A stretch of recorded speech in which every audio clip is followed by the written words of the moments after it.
चतुर्थस्कन्धः अथ षष्ठोऽध्यायः। मैत्रेय उवाच अथ देवगणा सर्वे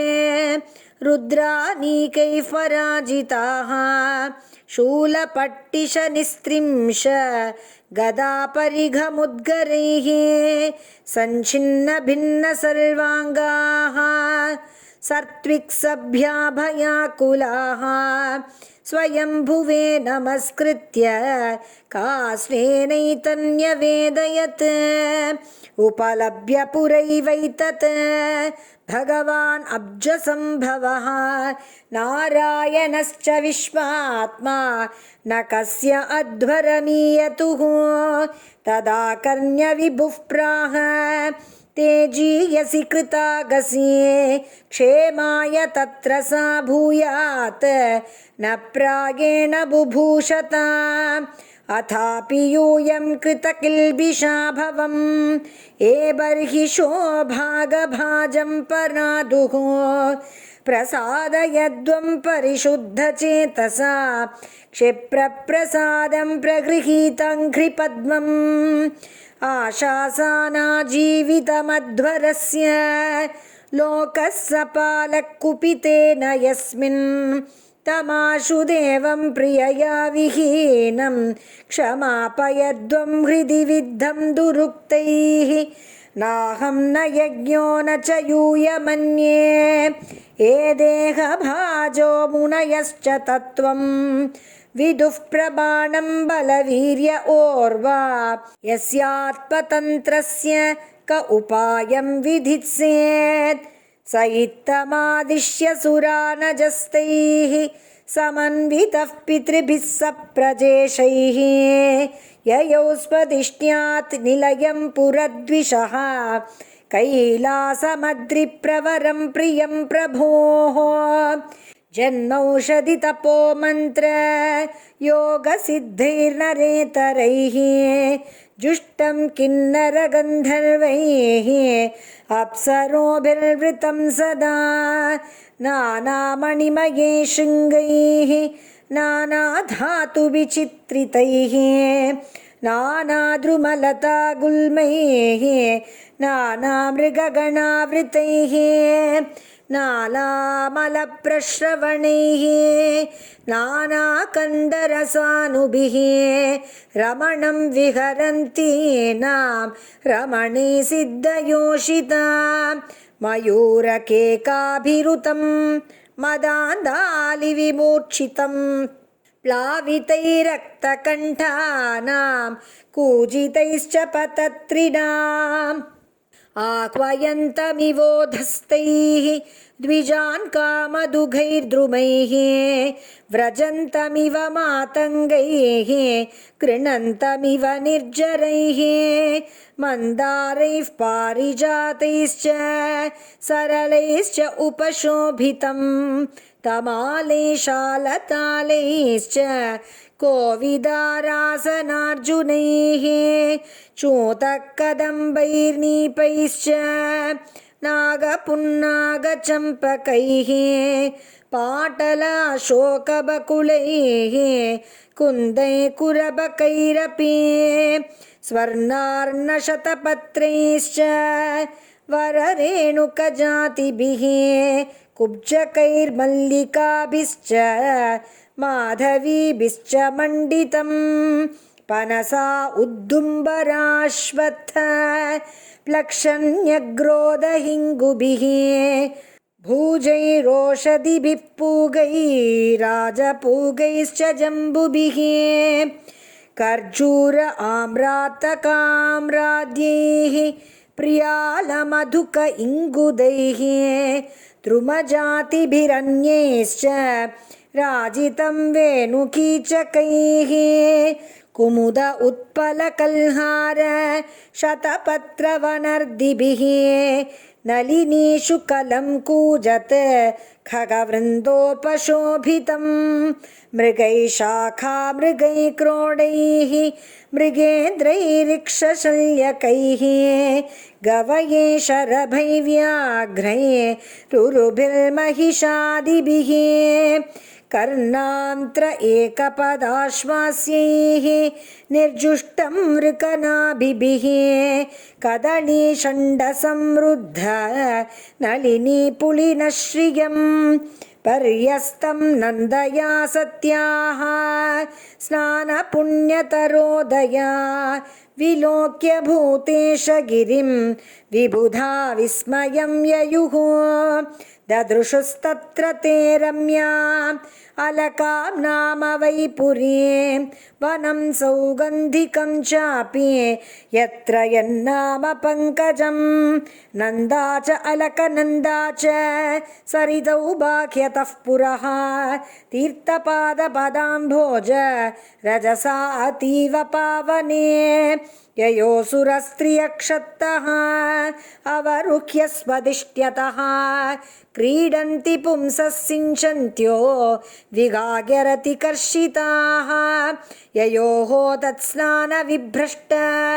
नवकुङ्कुमपिञ्जरं वितृशोऽपि पिबन्ति अम्भः पाययन्तो गजागजीः तारहेममहारत्न विमानशतसङ्कुला जुष्टा पुण्यजनस्त्रीभिः यथाकं सतटिद्घणं हित्वा यक्षेश्वरपुरीं वनं सौगन्धिकं च तत् द्रुमैकामधुगैर्हृद्यं चित्रमाल्यफलच्छदैः रक्तकण्डकखानीक स्वरमण्डितषट्पदं कलहंसकुलः प्रेष्ट खरदण्डजलाशयं वनकुञ्जरसङ्घृष्ट हरिचन्दनवायुना अधिपुण्यजनस्त्रीणां मुहुरुन्मथयन्मनः वैदूर्यकृतसोपाना वाप्य उत्पलमालिनीः प्राप्ता किं पुरुषै दृष्ट्वा त आराददृशुः वटम् सयोजनशतोत्सेदः पादो न विटपायतः पर्यकृताचलच्छायः निर्नीडस्तापवर्जितः तस्मिन् महायोगमये मुमुक्षुशरणे सुराः ददृशुः शिवमासीनं त्यक्तामर्षमिवान्तकं सनन्दनाद्यैर्महासिद्धैः शान्तैः संशान्तविग्रहम् उपास्यमानं सख्या च भर्त्रा गुह्यकरक्षसा विद्यातपोयोगपथम् आस्थितं तं मधीश्वरं शरन्तं विश्वसुहृदं वात्सल्यात् लोकमङ्गलं लिङ्गं च तापसाभीष्टं भस्मदण्डजटाजिनम् अङ्गेन सन्ध्याभ्ररुचा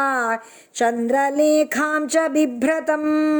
उपविष्टं दर्भमय्यां भृस्यां ब्रह्म सनातनं नारदाय प्रवोचन्तं पृच्छते शृण्वतां सतां कृत्वोरो दक्षिणे सव्यं पादपद्मं च जानुनी बाहुं प्रकोष्ठे अक्षमालाम् आसीनं तर्कमुद्रया तं ब्रह्मनिर्वाणसमाधिमाश्रितं व्युपाश्रितं गिरिशं योगकक्षां स लोकपालामुनयो मनूनाम् आद्यं मनुं प्राञ्जलयः प्रणेमुः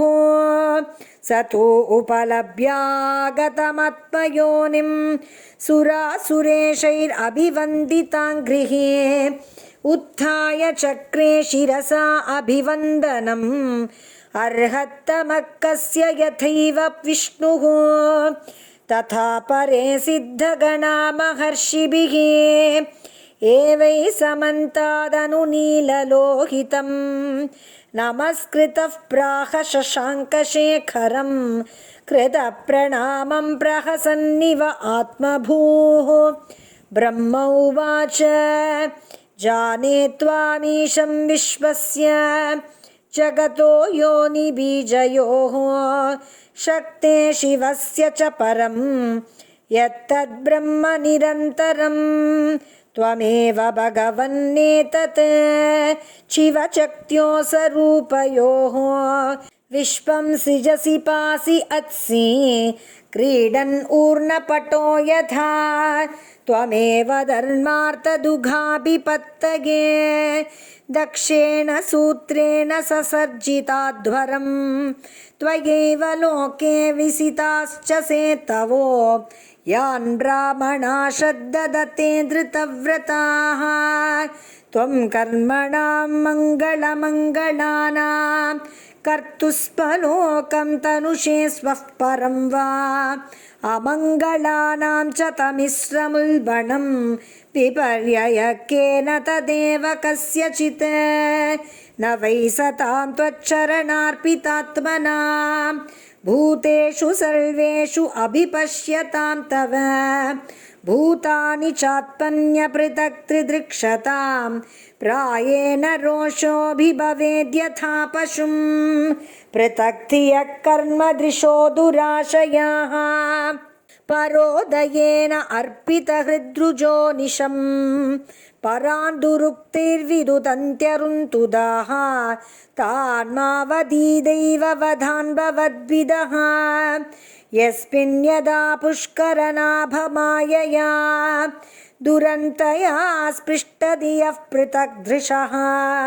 कुर्वन्ति तत्र ह्यनुकम्पया कृपां न साधवो दैवबलात् कृते क्रमं भवान् तु पुंसः परमस्य मायया दुरन्तया स्पृष्टमतिः समस्तदृक् तया हतात्मसु अनुकर्मचेतसो अनुग्रहं कर्तुमिहार्हसि प्रभो कुरु अध्वर्यस्य उद्धरणम् अतस्य भोः त्वया समाप्तस्य मनोः प्रजापतेः न यत्र भागं तव भागिनो ददुः कुयज्विनो येन मखो निनीयते जीवता त्यजमानोऽयं प्रपद्येत अक्षिणी भगः भृगोश्मश्रूणि रोहन्तु पूष्णोदन्ताश्च पूर्ववत् देवानां भग्नगात्राणां ऋत्विजां चायुधाश्मभिः भवता अनुगृहीतानाम् आशुमन्योऽस्तु अनातुरम् एष ते रुद्रभागोऽस्तु यद् उच्छिष्टः अध्वरस्य वे यज्ञस्ते रुद्रभागेन कल्पतामद्य यज्ञहन् इति श्रीमद्भागवते महापुराणे पारमहंस्यां संहितायां चतुर्थस्कन्धे रुद्रसान्त्वनं नाम षष्ठोऽध्यायः। श्रीहरये नमः। श्रीहरये नमः। श्रीहरये नमः। गोपिका जीवनस्मरणं गोविन्दा गोविन्दा।